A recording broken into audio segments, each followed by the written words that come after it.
আনাজ একজন শহীদ বালক, সে 10ম শ্রেণীর ছাত্র ছিল, সবার মনে আছে, সবাই দেখেছে তার চিঠি।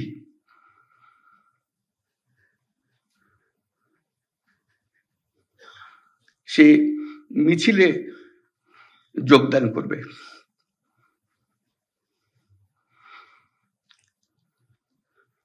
সে বলছে, মাকে বলছে, আমি স্বার্থপরের মতো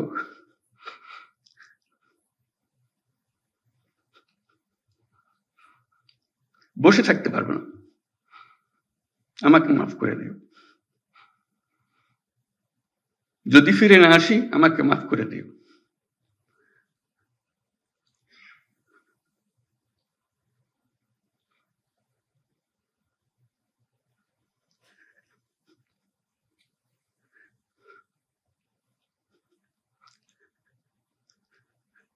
সে আনাজের বক্তব্য আমাদের কর্তব্য ঠিক করে দিয়ে গেছে।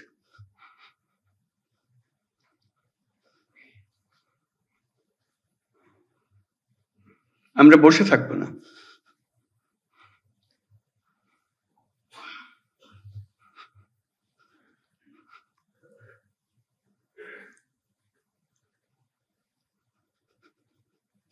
তার দায়িত্ব,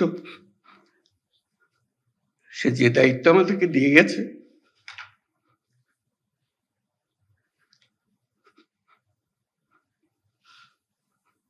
সেটা আমরা গ্রহণ করলাম। সে জেনে শুনে গেছে, বলছে যদি ফিরে না আসি আমাকে মাফ করে দিও। সে ফিরে আসে নাই, আমাদেরকে দায়িত্ব দিয়ে গেছে।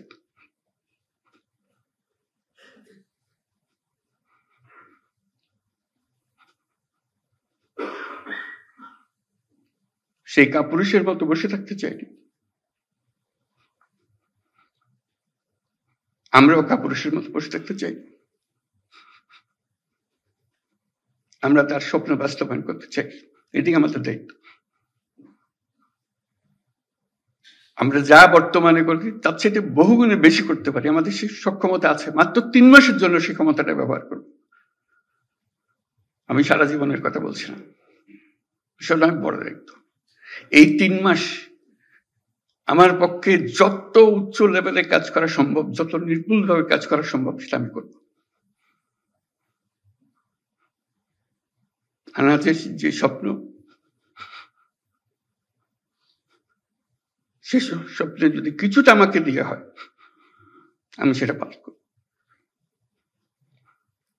আমার মনে হয় তোমাদের কর্মস্থলে যাবার আগে সবাইকে আনাজের চিঠিটা যেন সঙ্গে দেয়, নিয়ে যাও, তোমার ঘরে টাঙিয়ে রাখো, তাহলে আমার এত কথা বলার দরকার হবে না।